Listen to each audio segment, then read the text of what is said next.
Good morning, everyone. Good morning because we have the morning energy, and also because Manuj joined us today here from very early morning in Canada. Wow, you are here.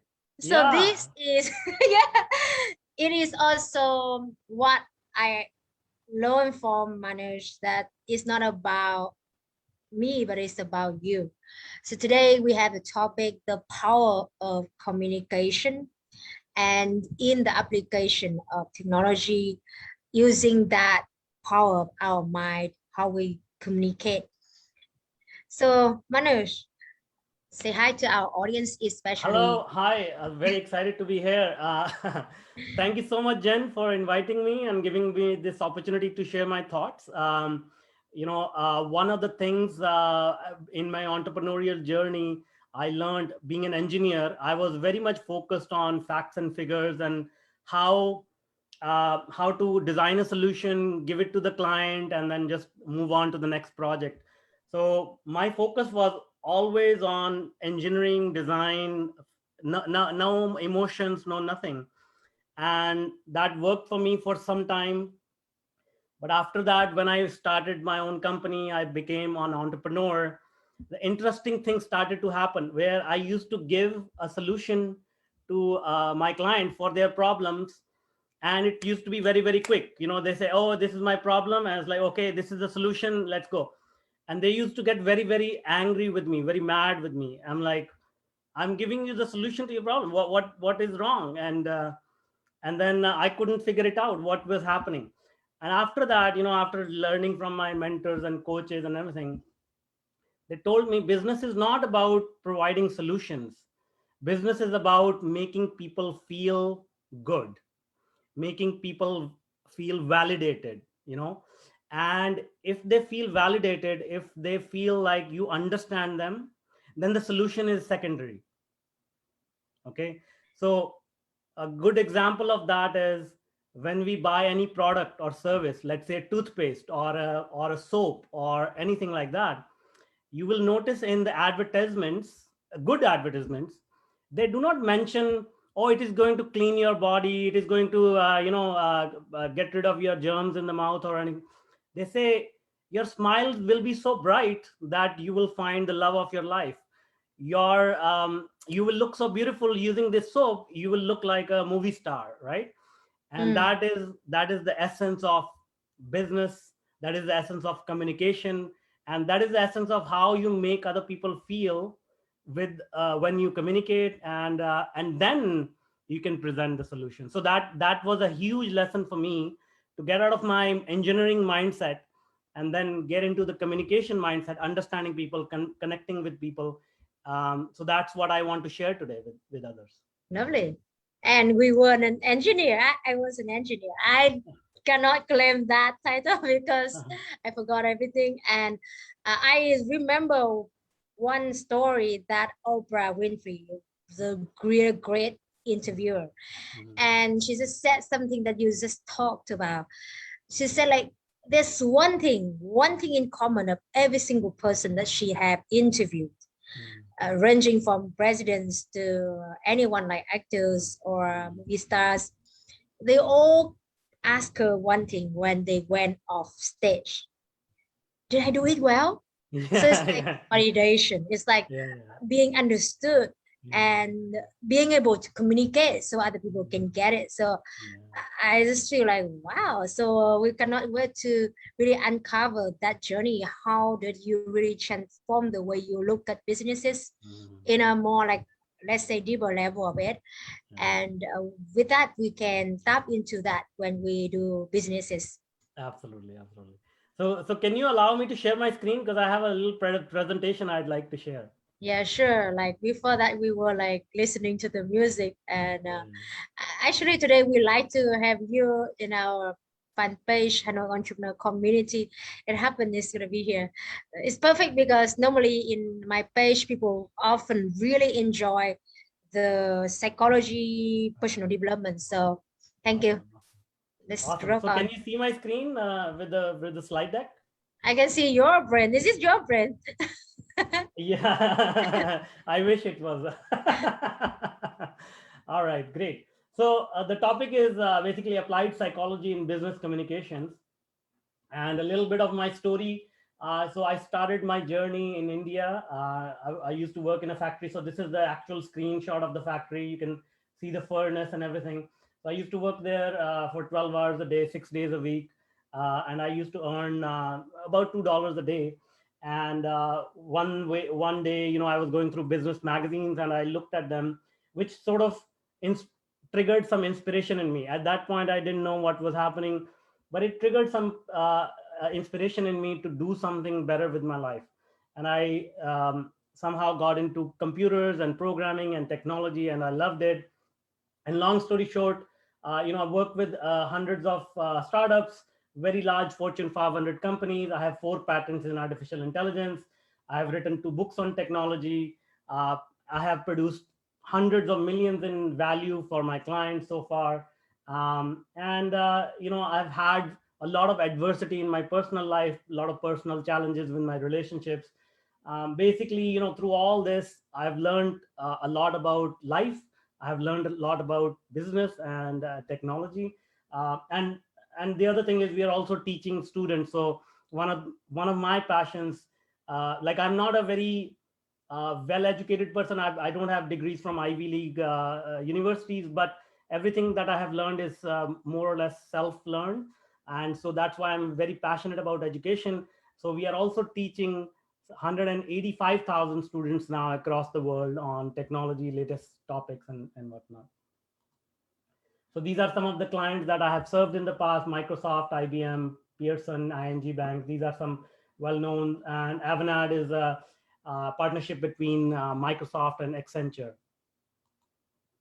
So these are some of my, I can go on, but these are some of the accomplishments, or my track record in terms of what I have done. I won't spend too much time on this. um, these are the books that I have written. This is an old screenshot, so 160,000, but now it's about 185,000. I have a podcast.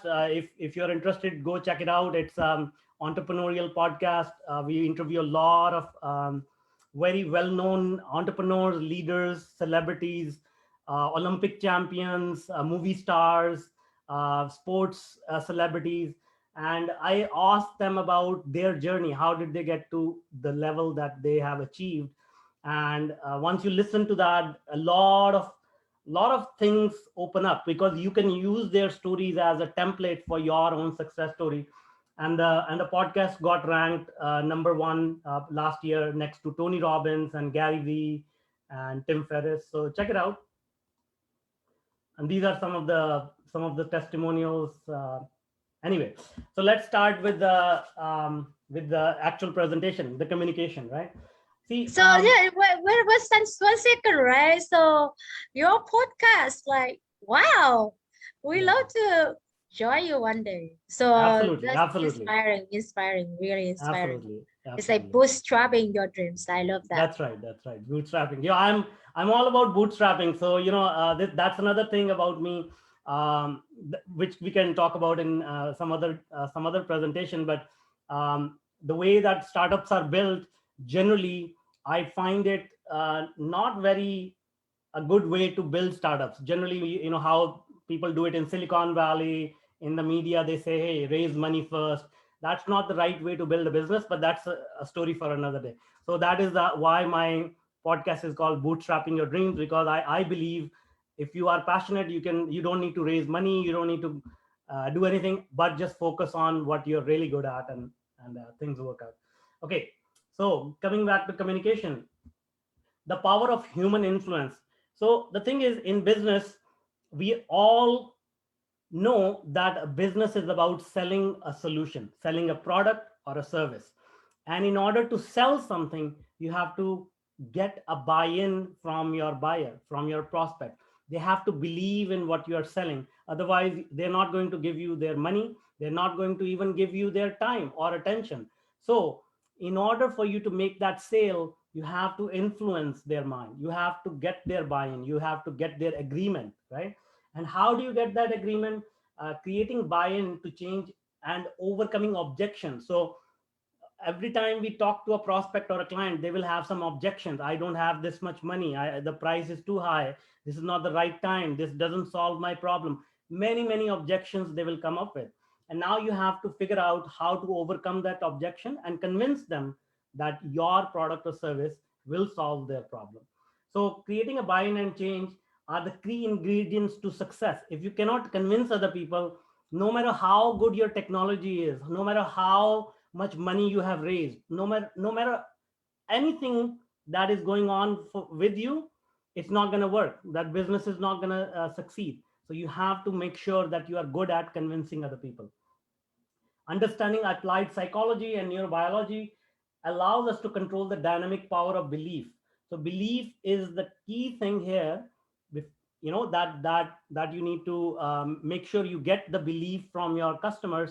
And as I go through it, this is all based on human psychology, how human psychology works. The more you understand the mindset of those you intend to persuade, the more dynamic and more focused your efforts will be. So, as Jen said, she asked me for my favorite quote before we started. So I said, it's not about me, it's about you. So, when you are trying to convince a buyer or a prospect, you need to get out of your head. You need to put away your ego. You need to remove any emphasis on what your priorities are, your business is, and put 100% of your focus on other people, your prospects, their priorities, their preferences. A key part of using psychology is understanding demographics of those you intend to persuade. So demographics means their age, their gender, their social status, their hobbies, their hopes and dreams. Because age you can guess, location you can figure out their hobbies, but there are subconscious things that you also need to understand. What are their hopes? We as humans, we all have hopes. One day I'm going to do this. One day I'm going to do this, but we never share that with anybody openly, because some of our hopes and dreams are crazy, let's face it, right? uh, so so you really have to read between the lines and understand, oh, this is what you really want. And pain points, Mm. a lot of us, we have pain points that we again don't share with other people. We don't trust some people. We have biases, and we never reveal that openly, right? But you have to be able to read those in order to convince them to get their buy-in. Jen, do you have a question? And guys, please feel free to jump in and ask me questions, because I love to have a interactive session. Yes, I think that can see the psychology as the word like keep jumping up here. And so, what would be the very practical, let's say, practices that we can do to really understand the people beliefs, or some people call the word like paradox? Yeah. So I will go over that. When I go over the next slides, I'll go over all those steps as well. Okay, So so and if I don't if you don't get the answer to this question, let's repeat it so that I can clarify it, right? lovely. So this is a quote: "You cannot reason a person out of a position he did not reason himself into in the first place." Meaning, as I said earlier, I used to present facts and figures, Yeah. and facts and figures are not enough to convince anyone. A good example is when you buy a cigarette pack, there is a warning on every cigarette pack: don't smoke, otherwise it will cause lung cancer, disease, whatnot.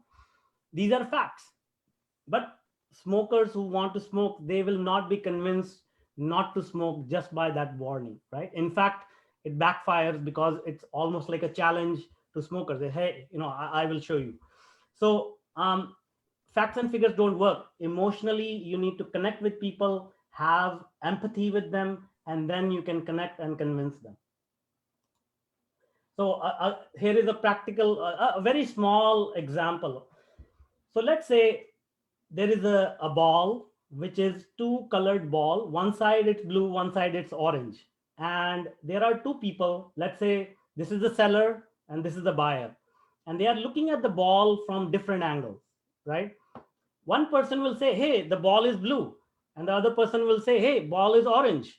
And if they are talking to each other, they'll be like, you are crazy, man, I can tell you this is blue ball. And the other person will say, what are you talking about? It's orange ball. So if you continue to stay on the other side of the ball, that conversation will turn into an argument. And if the stakes are high enough, the argument could turn into a war. This is how wars start.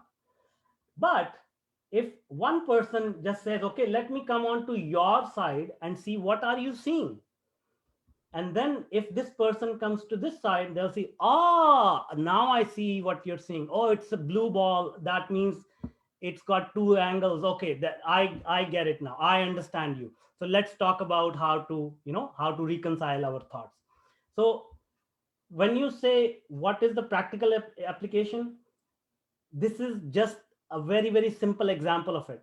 When somebody gives you a different set of a different opinion, that means there is something missing. You're not looking at the same angle.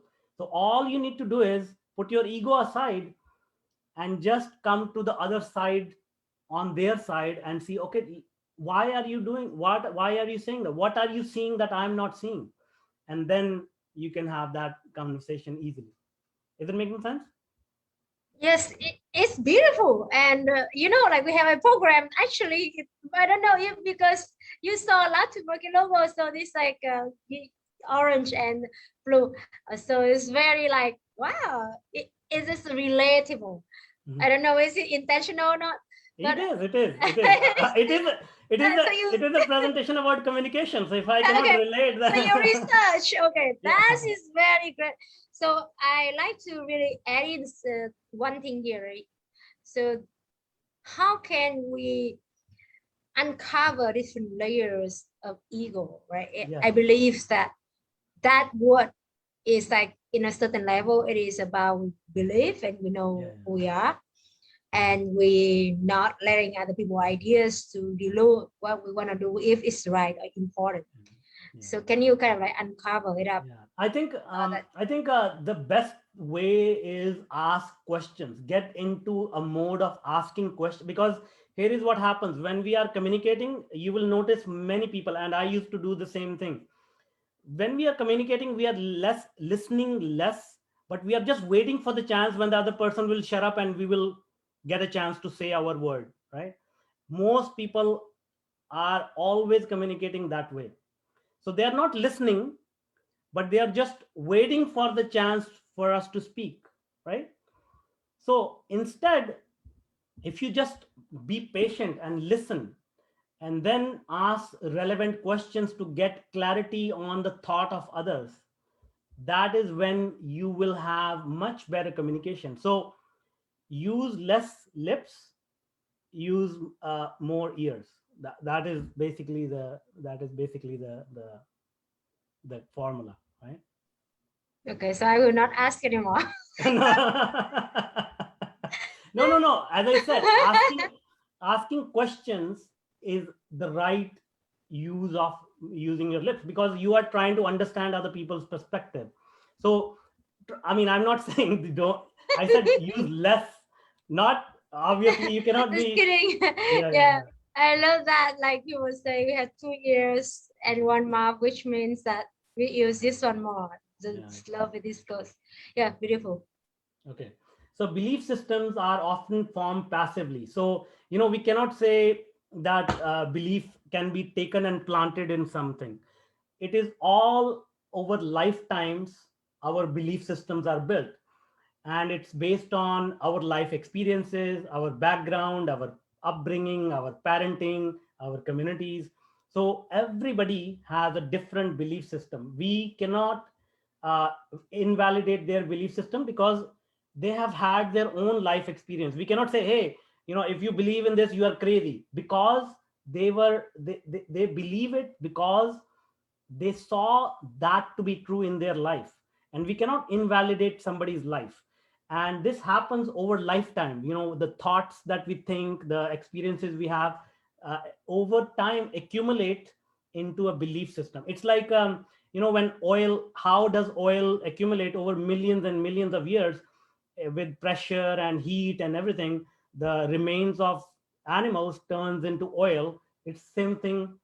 Thoughts and experiences over lifetimes, they become our belief systems, right? So our experiences and responses to them are the most often responsible for beliefs. Human system of memory is based on emotion and stress. Okay. So if I tell you, remember 7 phone numbers, in 30 seconds, you will forget it, right?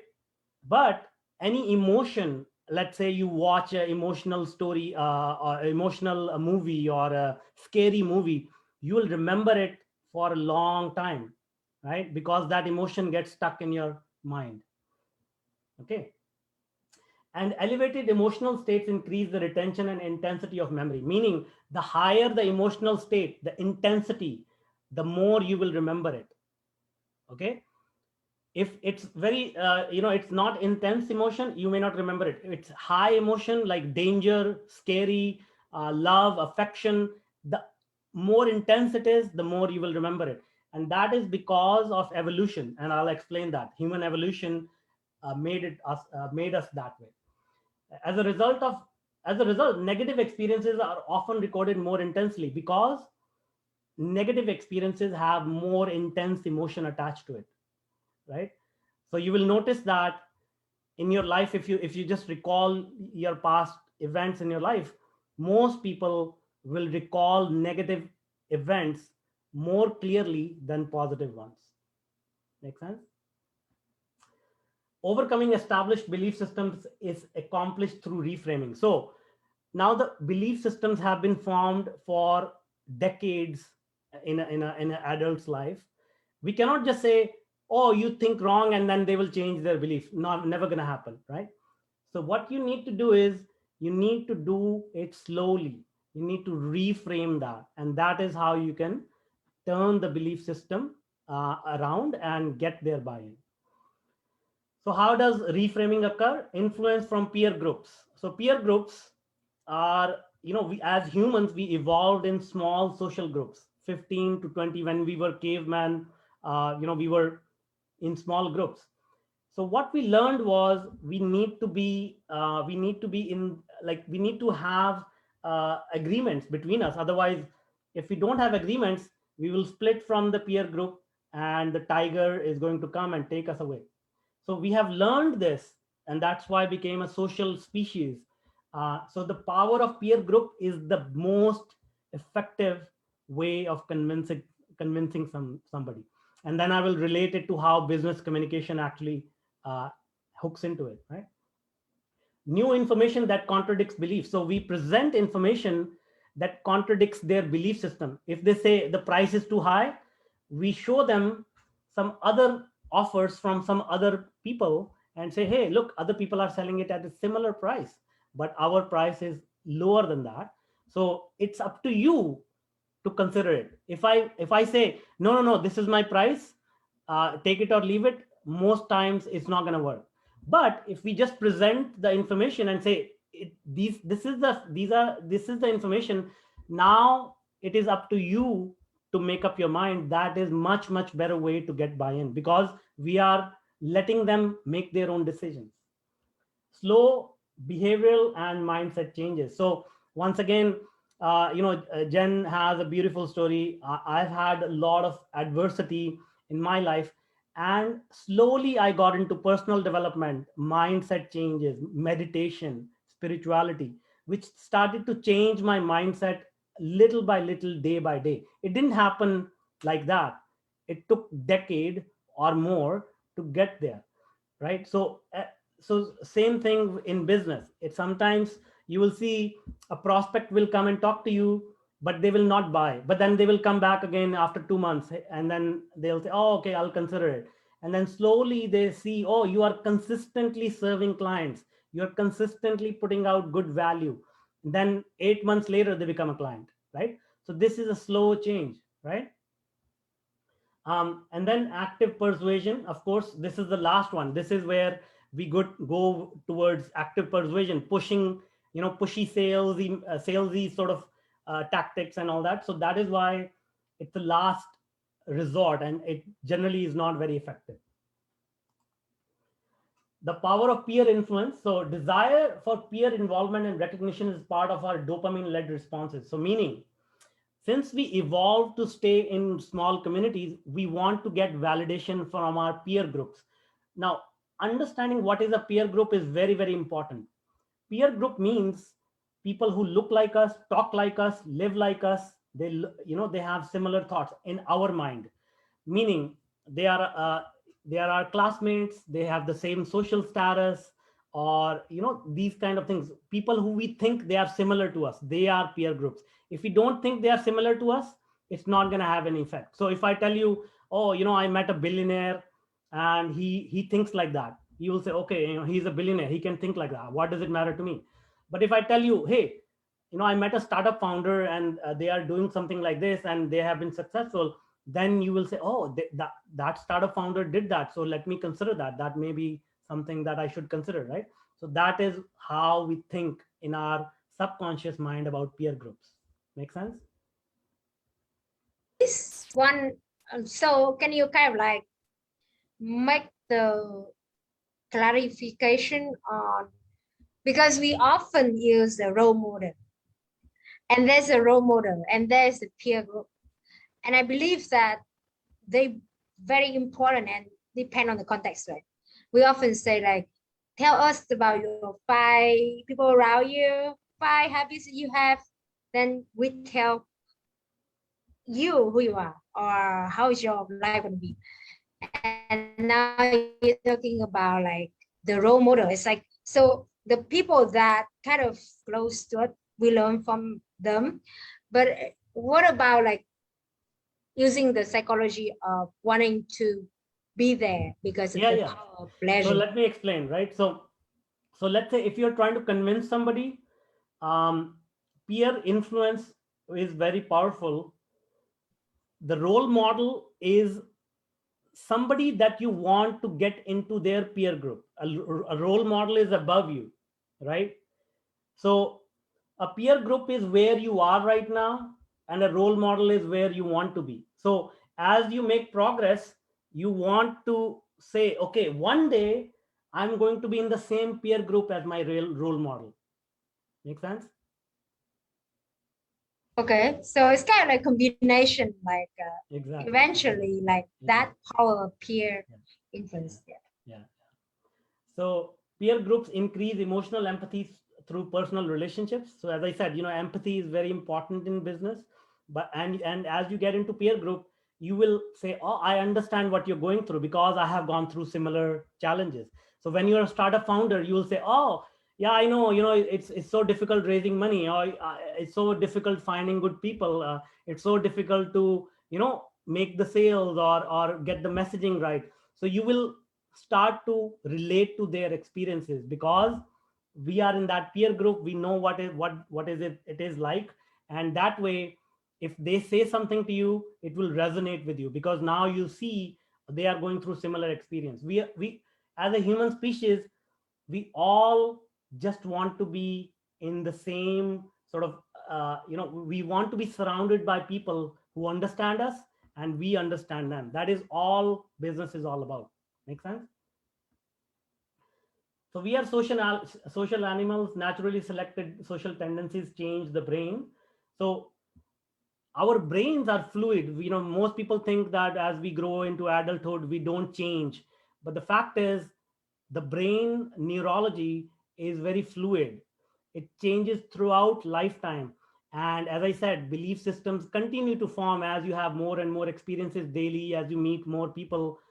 Our belief systems are continuously changing. So as and that's why they say, surround yourself with positive people, surround yourself with people you want to be like, because that influence changes your mindset. It actually changes physically it changes the brain connections. Okay. Evolution has made mirror neurons a key part of recognizing social patterns. So mirror neurons allow internal reaction to experiences of others. So I'll speak about that. So in our minds, there are billions and billions of neurons, right? And they are all connected with each other. and there is a special type of neuron. It's called mirror neurons. Okay, so what it does is it helps us to experience something, actually physically experience something based on the experience of others. So a good example is you're watching a comedy movie and somebody starts to laugh at a joke. Automatically you start to smile or laugh, right?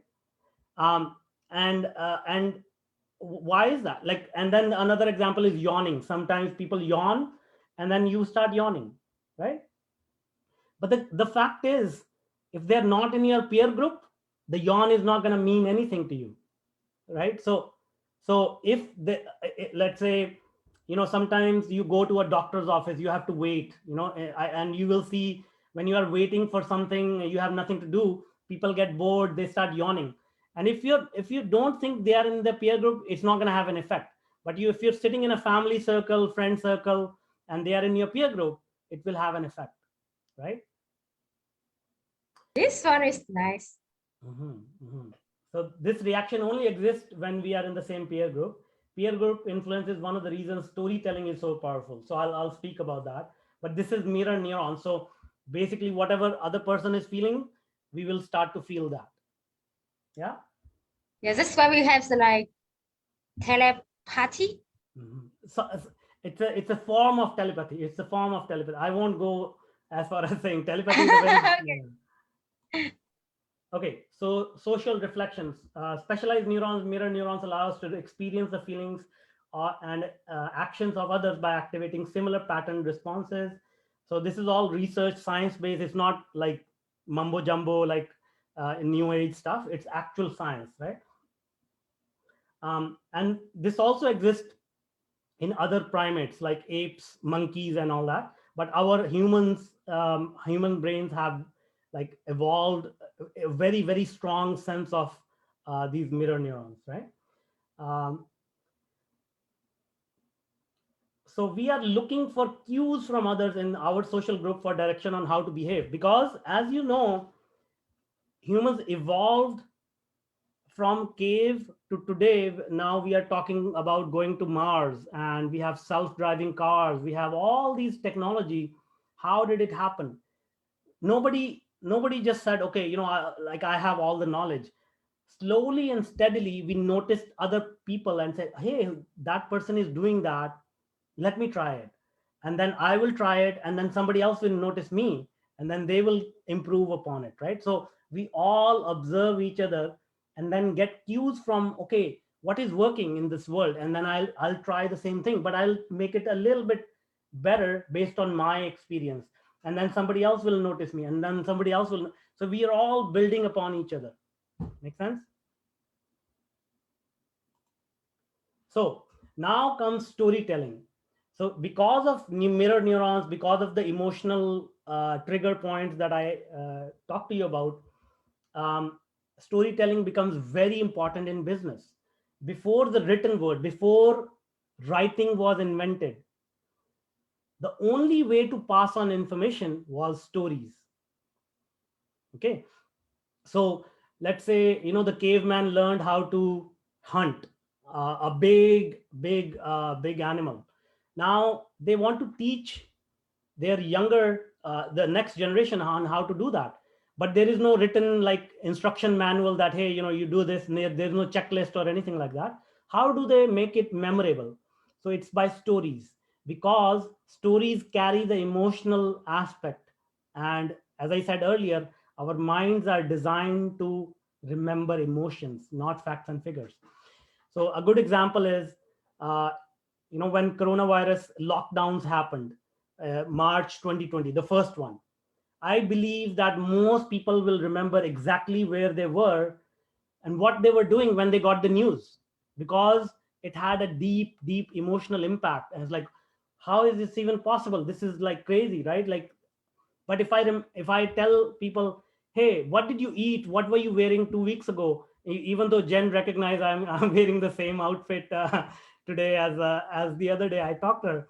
But the fact is, we don't remember these small little details if there is no emotion attached to it. Remember, because it was a happy day we met. Good Yeah, yeah, emotion. yeah, yeah, exactly, exactly. So that is the power of storytelling, because stories, if you recall good stories, they always have an emotional impact, right? So storytelling and human experience. Human beings resonate with stories because stories allow us to incorporate learned responses, experiences, and emotion of others. So when you hear a good story, you will have a lot of emotion. He went through a lot of hardship. He had lots of challenges. He was, like, and there will be like situations. It was very cold. It was very hot. This was the time. So it paints a picture that takes you into that situation, and that creates that emotional response in your mind, right? The human brain functions through associative learning and deduction, meaning we associate these facts to our own experience. So when I say, oh, that person went through a lot of hardship, immediately, subconsciously, we relate that hardship to our own challenges, right? And that happens subconsciously. If they say, oh, it was very cold, we will subconsciously remember the time when we felt cold. Makes sense? And that is the association that happens in our minds, which takes us back to that point in time, and then we can, it actually starts to paint a real picture in our mind. If you notice, when somebody's telling you a story, if you notice what is going on in your mind, there will be a picture created of a scene, which is a mixture of your past experience and what the person is telling you. Make sense? The more senses we use, the more emotional intensity increases, the retention of an experience, a narrative, on an idea. Meaning, if we are telling a business story, the more emotions we put in. So now let me reveal my secrets a little bit. So when I use this photo, it actually is an emotional trigger point to say that, look, this is where I was and this is where I am, not to brag, but just to add that emotional impact, right? So this is how you use this in business scenarios. um, if we have an experience related to us by someone in our peer group that we have reason to trust, it can encourage us to reframe our mental state. So if somebody is telling a story and we consider that person in our peer group, that has huge impact in actually getting a buy-in. And that is where now, Jen's question, social proof comes in. We always say, get social proof, testimonials, and get the testimonials from the same type of people who you are trying to sell to. Make sense? Because when they see, oh, that person got good outcome from your product and service, that will convince them. If you try to convince them, it will have very little effect. But if somebody in their peer group tells their story, it will have a huge impact. Make sense? Using those in a peer group to answer the objections of others in that same peer group is far more effective than addressing your objections yourself. So this is where testimonials, stories about case studies come in, right? We write case studies because it will overcome the objections automatically. People will say, this is not going to work for me, but we'll say, oh, this is a case study of a similar client. Oh, then say, oh, okay, this worked for them. Okay, that tells me that it may work for me as well. But if you keep telling them, no, trust me, it will work. No, it's not going to work. You don't know me, you don't know my culture, you don't know my background, you don't know this market. But if you give them a case study, testimonial, that will have much more effect, right? Now comes objections and emotions. So when we present our solution to somebody, when we send a quotation, when we send any proposals, people have objections, mostly. They're very rare. They'll say, oh, okay, yeah, this is perfect, exactly what I was looking for, here's the money, let's go. But you have to overcome objections before the deal is closed. And generally you will get two types of objections: I don't have time, I don't have money, right? But these are not real objections. These are just objections in disguise. The real objections are these 6 trigger points, psychological trigger points, which people have in their subconscious mind. So The first one is reassurance. They want to make sure this is going to work, because we say a lot of things. We are living in a very noisy world. People make a lot of claims. Okay, oh, I can get you like 30 leads in one day. I can get you, $2 million in venture capital in 30 days. What? So many crazy claims. So we have learned not to trust anybody, especially on the internet, right? So people need reassurance that this is going to work. A sense of accomplishment, meaning they want to make sure that if they do business with you, their priorities will move forward. Meaning, let's say if their priority is to raise money and you are talking about building technology, their priority is not handled. It's not addressed. You are not addressing what they are looking for. Their priority is to raise money. They're not even thinking about anything else, right? So they need a sense of accomplishment in what they are trying to do. Make sense? Immortality, this is a big one, because most people think that people just want money, they want success, but we also want to leave a legacy behind. When you get to a certain point in life, whether that's age, whether that's success, or whatever some people do non-profits, they want to leave a legacy behind, right? So you need to understand that if this person wants to leave a legacy behind, how can your product or service can help that, right? no ma- so in this case, the price will not be an issue at all, because this is nothing to do with price, this is nothing to do with business, this is about leaving a legacy behind. Character maintenance. So, meaning, we don't want them to be perceived as weak. We don't want to show them there is lack of resources, there is a mismatch of resources. A good example of that is, let's say you are dealing with a vegetarian, a pure vegetarian, and you're trying to sell meat or fur. They're never going to agree to that, no matter how good your product is, right? It doesn't have uh, any uh, relation to their character, their value system. So you have to understand that what do they value, what is their character like, and then put the right offer in front of them. Make sense? I think Self. we're gonna go to last slide and then have some question Yeah, the yeah. audience gonna ask. Yeah. Oh yeah, I, I so think I think we are almost done, anyways. So the next one is self identity, and this is a fear you always hear. This is not going to work for me. So people want personalized solutions. People don't want cookie cutter solutions that you give it to 100,000 other people. They want, how is it going to work for me? Give me a personalized solution. And then the last one is trust. They need to have trust that you will do what you are saying you will do. You will show up on time, you will deliver what you are going to deliver, you will not make excuses and things like that. So these are the trust factors. Let me just make sure. Yeah. um, yeah, so we can end here. Humans are fascinating. We all think we are very logical, but we are very illogical people, very emotional, and you really need to understand that in order to take your business to the next level. So I'll stop there, and I'll happy to take some questions now. thank you. Who is that? Who is the guy? So if you guys don't know, this guy is from Star Trek. His name is Mr. Spock. His specialty is he has no emotions, he's only logical. Okay. So uh, Star Trek fans will know, and he always looks at any situation, removes, like he doesn't feel any emotion, so he always thinks logically, okay, this is how we need to do this. And he always laughs at humans that you guys are fools to think that you think emotionally.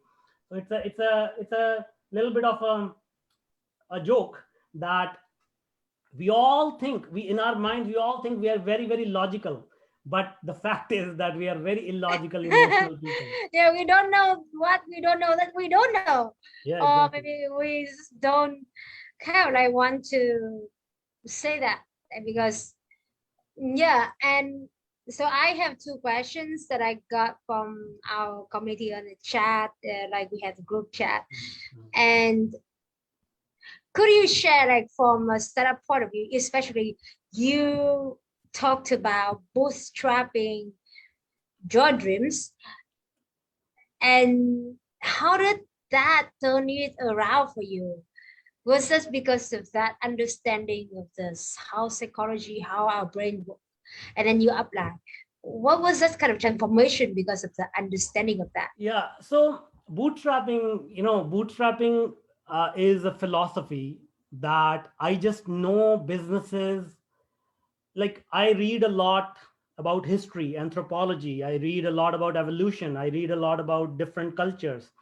And if you see, before the 1960s, before the 1970s, there was nothing known as venture capital. Yet businesses and economy and commerce has been around for centuries. So what I know is venture capitalism is also a business. All they are doing is they have lots of money, but they don't want to do the work. They just find other businesses to invest their money. And then what they know is, if we invest in 100 businesses, 90 will fail, but 10 of them will succeed. Now, if you take that philosophy in your business, if you really understand your audience well, if you really understand what the market wants, then it is 10 times easier to find a buyer than to find an investor, right? And the trick is, once you find the buyer, it is 10 times easier to find an investor, I love that. right? Yeah, it's like, if you don't have any customers yet, sorry, we think about it later, right? Exactly. Oh, But so it's 100 times easier to find investors after you have customers. But the people in Silicon Valley, in media, they hyper, they celebrate, oh, people have raised $10 million. I'm like, do you understand what this means? Because people who have money, who have given you money, they have power over you. Money is power. Money is, energy. Whoever gives you energy, they have power over you. Now you have to give them quarterly reports. You have to convince them that you are doing the right thing.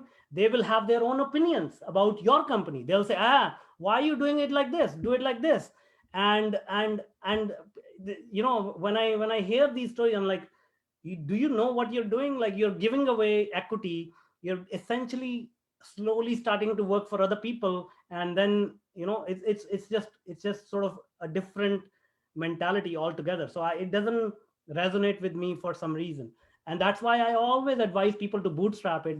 Meaning, I don't say don't raise money, but I say bootstrapping means get clients first, and then uh-huh. when you are expanding, then raise money. Because when venture capitalists see that you are getting traction in the market, you're getting clients and everything, they will come after you. They'll say, hey, take my money. But if you don't have clients, they'll say, okay, I'll give you X amount, I'll take 50% of your company. Are you okay with that? You cannot You don't negotiate have like the that. power bargain much. Exactly. Mm.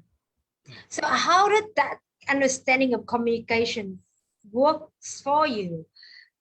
Did you see that kind of huge information because of that understanding? And if we think from our community here, we have most people that get started in their journey, and they already get like busy at what they say, right? They already get like into a lot of different tasks, and they wear a lot of hats as a CEO, or CFO, and then how can they, oh, I will not take that time to study human psychology because they don't see the very short term results yet, Yeah. as you said, right? Like, So yeah. yeah, I'll try to explain it in this context, right? Look back at your life. Everybody, think about when you were a little kid and up to now. Everything that you received in your life was given to you by somebody else. Everything. Whether that's a job, whether that's a toy, whether that's a car, whether that's a business deal, you did not produce it by yourself, right? If Even you your are the birth. producer, you produce it and then somebody sell it to you. Yeah, It's like but that. but you cannot produce everything by yourself. Even if Yeah. you are Let's say I'm a programmer, I could say, oh, I write programs, I produce myself. But in order to produce that, you need a computer, which was Yeah. produced by And somebody then else. after that, like the whole team create an app, and then you actually download the app Exactly, like a user. Yeah. exactly. So if you understand that simple fact of life, then you know when you're an entrepreneur, you cannot do everything on your own. You have to have a team, you have to have partners, you have to have customers. And so if everything is given to us by other people and we need to collaborate with them, then why is what is the fundamental skill that you need to develop for that to happen is communication, right? I only look at your eyes and no communicate. And so, do you see the huge change in your business? Yeah. What was that kind of application for you? Like as a very starting point. I mean, when now people have that understanding and maybe the importance of that, but to really make it to like a get started journey and then accumulate that as a skill, then how was that process for you? Oh, I mean, it was painful. I've written a lot of long articles on Medium. You can go check it out. And I used to get yelled at. I used to get, like, somebody gave me, like, somebody called me like a fucking idiot, and so I and it was painful. But you need to learn from that. You cannot you cannot take get your ego hurt by that. You need to learn from that and say, again, going back to the ball example, you need to come to the other side and say, okay, let me see why you're saying that. Why do you think that way, right? And slowly and steadily you start to understand your own self. How do you relate to the world? How does the world relate back to you? It's entrepreneurship, in my opinion, is just a process of self discovery, who you really are as a person. I believe that we both like very into personal development, right? Mhm. And I have a lot of also hearing that entrepreneurs, some of them will not feeling like that self-help or personal development is something so relatable. I have some clients at the beginning, they seem to not, but then they discover that actually their incomes, their revenues double and triple because of the self-development. And Absolutely. that person actually is a hindrance of the business. So how can like an entrepreneur when they get started, they from the awareness now to become like very practical daily thing is like you said you experience a lot of pain, so what would be that one small step for everyone so they still being very focusing on, let's say, practical things, facts and figures you say, but at the same time they can still knowing that they can practice a little bit of the other side of the ball. Yeah. So I have, again, if you go to my Medium article, I have given a step-by-step instruction there. But very simply, talk to more people. Conversations. See, uh, everything is practice. So as I said, communication is a way you have these conversations with people. So how do you get better at it? You do more and more. A CEO needs to spend at least 25% of their time daily talking to new people, daily talking to new people, sharing ideas. I say about every day talk to 20 new people, 20 new people. And it doesn't need to So, be, how it does, can you not be in, let's say, sinking into the many people? And for sure, maybe you say like being selective, right? Because if you talk with a lot of people, if they have a lot of ideas, how can you filter it up to not being like, let's say, overwhelmed or distracted from what you're doing? if you see, if you consider this to be part of your business strategy, then it will not cause distraction. But if you consider this part to be, dilly dallying, it's more like market research, right? It's like, okay, Oh, okay, so this idea worked, this that idea didn't work, so let me try this idea next time. Okay, this, and a very good example is, if you talk to stand up comedians, I love comedy. The way they work is, they write a joke, then they tell 20 people. If they laugh at that joke, then they tell the next 20 people. And if they get continued laugh, then they put it, continue to tell that joke. But if they don't get a laugh, then they don't tell that joke. It's like hit and trial, hit and trial, hit and trial.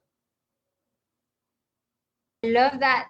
Even actually Facebook algorithm, like they show our posts to a small group of people, and if the people like it, they will continue showing more. So Exactly. yeah, that's beautiful. Like that technique to step out as an observer and not making it as something randomness, but more like, Mhm. oh, today I will understand more about what Mhm. out there. Mhm. So then I can move to where I'm gonna. Yeah, yeah. So yeah, that's beautiful. How can you find that Chinese people? Like we know they're going to be very selective. Do you still doing it, and how do you find Absolutely. them? Absolutely. Absolutely. I still do it. I mean, there is no substitute to that, because the thing is, everything is fluid. Everything in life is fluid. Economy is changing, people's perceptions, preferences are changing. So if you reach a certain point, you say, oh, okay, now I'm done. Now it's not going to work. You have to continue to do that. And the thing is, these days with the internet and social media, it's very, very easy. And let me clarify, when I say 20 people, I don't say jump on 20 Zoom calls. That's just going to eat away all your time. So you can have these conversations in chats, you can have leave a comment on somebody's post, that is also a conversation, right? So it's not always one-on-one conversation, it could be one to many conversation. It could, I mean, right now I'm talking to, I don't know how many people right now, it's a conversation, right? So Yeah. so the idea is to share ideas, to observe other people's ideas, and get into conversations with people who resonate with you and you resonate with them. It doesn't mean, so selective doesn't mean, hey, only talk to CEOs. Even though if your target market is, try to talk to CEOs, but you may not, today you may not get 20 CEOs to talk to. So then talk to 20 VPs. Maybe you will not get 20 VPs. Talk to 20 directors. If you don't get 20 directors, talk to 20 middle level managers. If you don't get anything, just talk to somebody. Share your ideas. Like just get practicing. I love that you said like any kind of piece of the content or the word is a form of communication, either write an email, either giving a comment. And yeah, I have seen you commented in other posts, and I thought that is your daily, actually, come like let's say mission. Beautiful. So you're talking about the belief and the characters and the self identity, and I think I really like to deep into that and maybe link to our community of entrepreneurs. So let's say that now they already, oh, yes, I can still do the facts and figures, and I still have this kind of little habit every day to expand my networks and learn to communicate. Mm. How do you apply to your teams? Because I think like communication within your teams, huge. Yeah, yeah. So see again, as I let's go back to the presentation. We all have our own life to take care of. We are all busy. We are all trying to do something in our life, whether that's your team member, whether that's your customer, partner, whatever it is. So uh, why not talk about, hey, what do you want in life, rather than focusing on what I want in life? Why don't you talk to them and say, hey, tell me, what are your goals, where do you want to be in 5 years, how can I help you get there, tell me, what is it, that one thing I can do today that will help you to move closer to your 5 year goal? And most people don't even know, most employers don't even know what their employees want. They just say, oh, they come here, they put 9 to 5, I pay them their salary, that's it. But if the employees don't feel that you are helping them get to where they want to, then they will always be looking for that other next step. But go ahead, you have a question? I want you to continue. Yeah. So same thing with your clients and prospects. Say, when I talk to prospects, you know, I don't say, okay, we will implement this software, we will create this AI algorithm, and you'll be, most people say, I know SEO, let's do SEO. I know email marketing, let's do email marketing. But the right thing to do is tell me what is it that you're trying to achieve, what is the end goal here, and then let me figure out a solution for you. And if that solution works, then we will move ahead. If that solution doesn't work, then either we will try to go to the drawing board again and come up with a new solution, or I will recommend another person who will be better fit for you right now. That that that way people will know that you have their best interest at your heart. And even if you lose the sale, you will build a relationship, you will build trust, and that will, you know not pay off today, it will pay off maybe in 6 months, maybe in 5 years, maybe in 10 years. So if you focus on other people's goals, there is a saying by Zig Ziglar is a very well known figure: you get what you want in life when you help other people get what they want in life. Lovely. And that's what I found that I did well. Or let's say, let's make it become a present tense because it happens in different times. Yeah. Because the value that I believe is a growth. So whenever I have a member in a team, I will ask very long conversation about what they want in their life and what their core values. And I always make it clear that if you don't feel that you can move closer to where you want to go by doing what we are doing with us, I think maybe you should not join, or Yeah, you can yeah, make yeah, it any decision. So yeah. I think it's a very beautiful theoretical thing you say, and I think the awareness is there. Uh, But when, like, let's say time like hits in and things like that, it is where we need to see the discipline of a team member of ourselves. So did you experience, or did you have your clients in that kind of situation where they have that very clear mindset of needing to have people to achieve their goals, but because a lot of the things like on that journey that the timeline hits in or the stakeholders hit in, it requires discipline. But yeah, could you yeah, of share, course, of course. like, Yeah. how could we, yeah, Yeah, I mean, see, the thing is that we cannot take life as a uniform thing that we always like in this zen state. It's not like that. If you look at the ocean, there are waves, there's ups and downs, there are storms and things of that nature. If you look at nature, it is not uniform. But the idea is that you tune into a frequency which generally are you are in that mode. So when people look at you generally in that mode, then they will also know that when you're agitated, when you're frustrated, there must be a reason behind it. If you're always frustrated, then you're like, oh, he's always like, he's always mad, so don't worry about it. But when they know that you are caring, but today you are very frustrated, they will also say, okay, what is happening, what can we do to help? If they are if they are loyal, if they are friend, if they reciprocate your feelings, if you care for other people, they will also care back for you, right? lovely. I like it. It's like it's about like having that awareness and to get back on that kind of awareness Exactly, by exactly, the action. Even exactly, sometimes maybe we kind of hit into something. And so exactly. what about we are now moving a little bit to the entrepreneur journey. Yeah, yeah, And yeah, yeah, I believe that the communication within the team, the communication with the client, and as you said, it's come from the within first, the yeah. character and the identity of ourselves. So how can we have that kind of communication with ourselves daily as a practice, so we can maybe, like, reinforce the identity of a person we want to be? Yeah, yeah, the yeah, yeah. character that we want to That's a be. great question. Very, very great. I mean, it's one of the fundamental questions actually. So it all starts with self-awareness.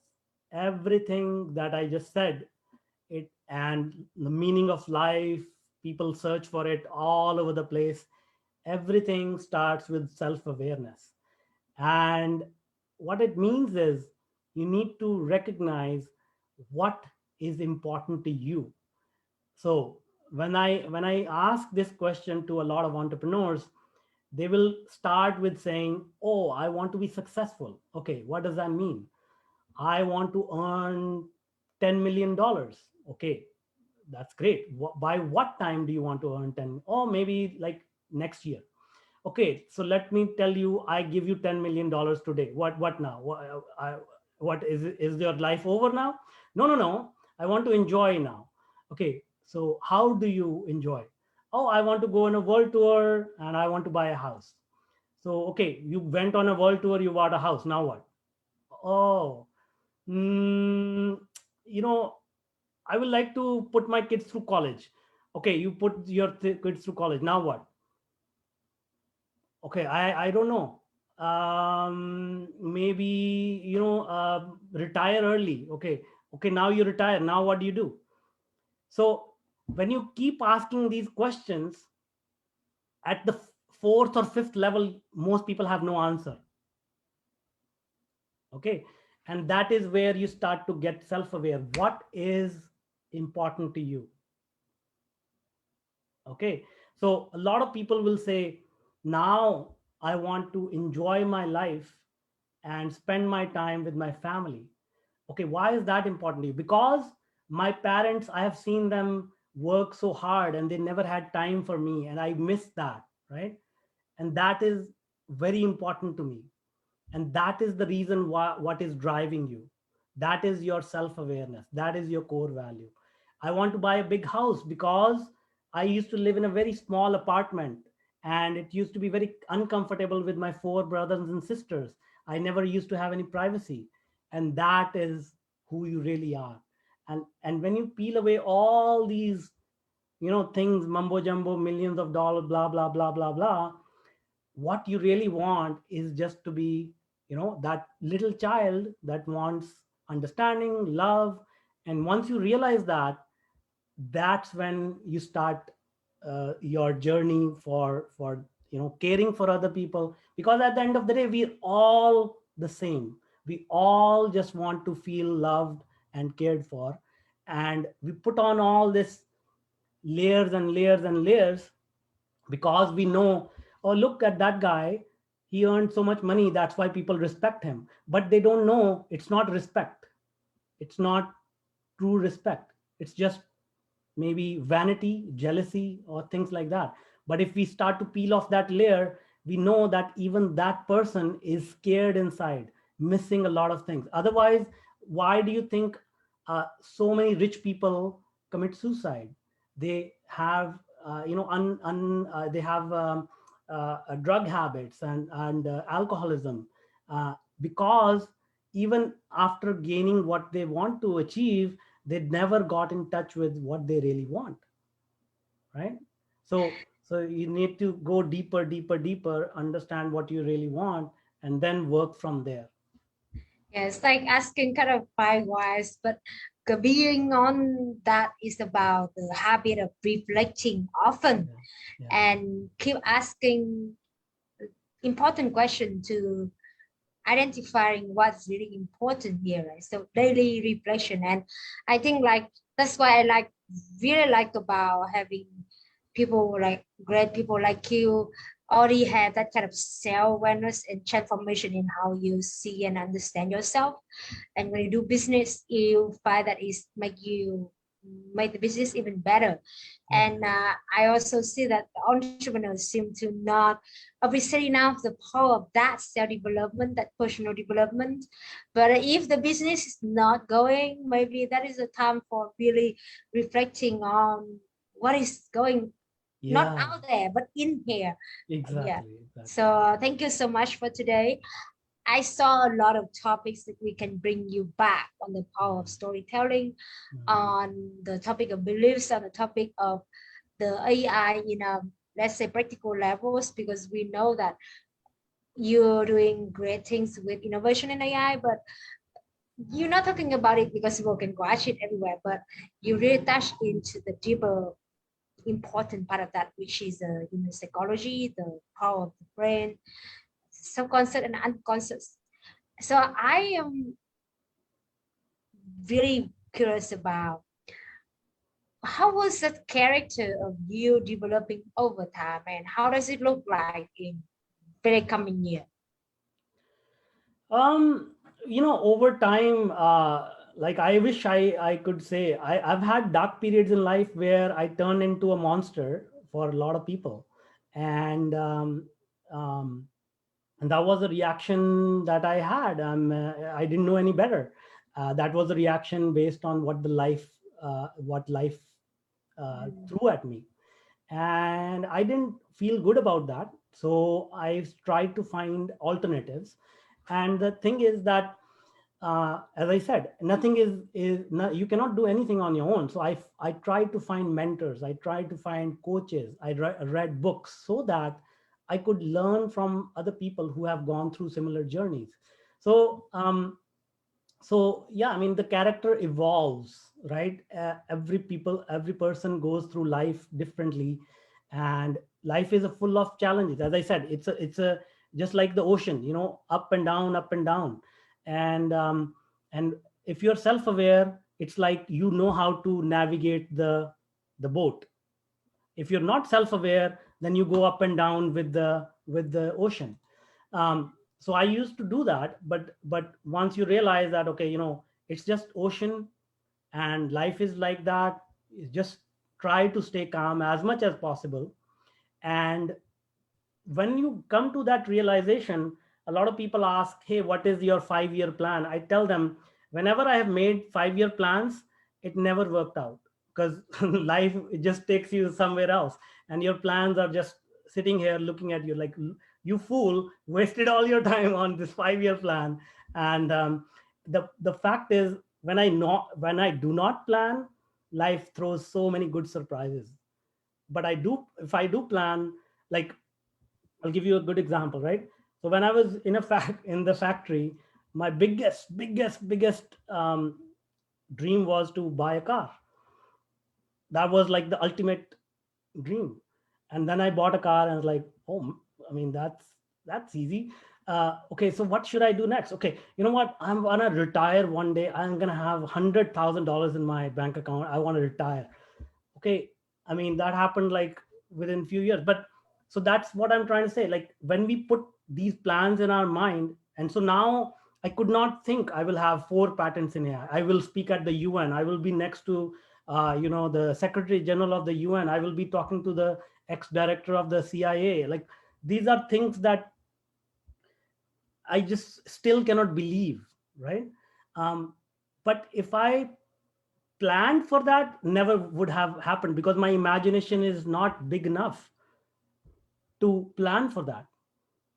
So if you take life as it comes, that life will give you so much more exponentially that you have never even thought of.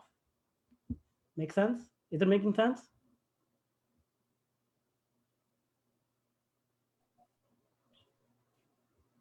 I can see that you freeze.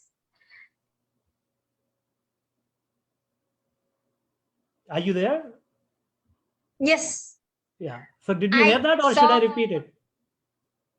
I saw you freeze for a while, and what I Okay. got was we sometimes could not imagine all the things that we could actually do, Yeah, exactly. but then living into being better every day, understanding ourselves better, and that will also open up a lot of different, like, let's say it started to be impossible. And like you said, you had a great experience recently speaking with a very great peer group that Mhm. maybe not the one that every day we are around with. Yeah, It's someone exactly. that we saw on TV or things like that.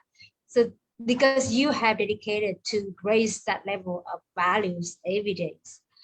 So I think that bring you to a lot of different other coming Yeah, frequencies with a lot of yeah, great peers. yeah, And today I think we learn a lot from you to take a step back to really see ourselves and see from the other side of the world, right? To see like mm, what is that for other people. And with that, we never know we're gonna end up, as you say, like recently you had a great example of experience, and we're gonna end up a very big, let's say, reality dream yeah, yeah, we build because we keep moving forward. exactly. So thank you today for your powerful communication. Thank you. Thank you for giving me the opportunity. I hope this was Love helpful. to I see you hope in people, Vietnam. Yeah, and we'd love to see you back in different activities of the entrepreneurs in our ecosystem. absolutely, We absolutely, need your absolutely. support. And I believe that you're going to expose to a really nice thing in our market. Awesome. How Great. can Thank you people so much. connect you and get your Um, books and oh, your, my books are very technical. It's, have your name, right? yeah. And how, if you want people to connect you, is it LinkedIn is the best way? Yeah, yeah, yeah. LinkedIn is better. Oh, lovely. One So before we go, I want to say one thing. Whatever you have, whatever resonated with you, please implement it, because you know listening to these things may feel nice, but if you don't take action, you don't implement it, nothing is going to change, right? Nothing is going to change. So please take action. That is one request that I have. so that is beautiful. Can you give us one challenge? I believe Yeah, yeah. there's a lot of things, but what about you? Just give one challenge so people So cannot like say no. so first of all, understand your customer avatar. Figure out, okay, who do you want to talk to. Let's say if it's CEOs of certain kind of company, or you know VP of something, whatever your target is. Select about 100 to 200 people, go on LinkedIn, Facebook, whatever. Start talking to 20 a day. Even if you don't make it 20 today, try to go 15, try to go 10, try to go 5, but try to get to 20 every day. That if you do that just consistently every day, in a month your life is going to change. Yes. And it's not about after that you don't do it, but keep Yeah, yeah, doing yeah. it. And because of that, I got a chance to meet you today, and I have learned by observing you keep really leveling people up by your comments. So when you said chatting people, hello everyone, it doesn't mean that you had to talk like this to chatting people, and maybe you should not because one day is so many Yeah, hours. yeah, that's right. But it's about like giving a comment on the new post of Manuj. He's gonna post something tomorrow on LinkedIn, and maybe send an email, and maybe now like just search a person that you Yeah, have read the book about, and then you thought it's so far away, but they are interested and they're LinkedIn. And what about DM, direct message to them? And I exactly, think every word, every message, everything we put out counts. And exactly, as you said, with the consistency, we will be in that energy level. exactly, exactly. And we're thankful that today you bring us to your energy level, and Thank you, thank you. love to really welcome you back with another topic. And also, Absolutely, yes, absolutely. maybe bring more your peer groups from where you stay to the ecosystem in Vietnam. Yeah. Awesome, awesome. Again, Have a thank you so wonderful much day. for having me. It was so much fun. Thank you. You Yeah, have a thank lot you. of positive energy yourself, and you Yeah. asked some really, really good questions. So thank you. Yeah, I'm glad that the energy here, like, yeah, and then it's just morning and evening same. So Yeah, it's that's really right. good. That's right. Yeah, the this like the ball that you showed that on the yellow or orange, and it's like moon the other two side. But I started rambling because I'm going to sleep now. So okay, Awesome. have a All wonderful right, day great. ahead. Thank you Thank so you much. for Thank you. your Bye. Bye. wonderful Thanks. communication today. Yeah, Thank you. Thank you. bye everyone. Bye.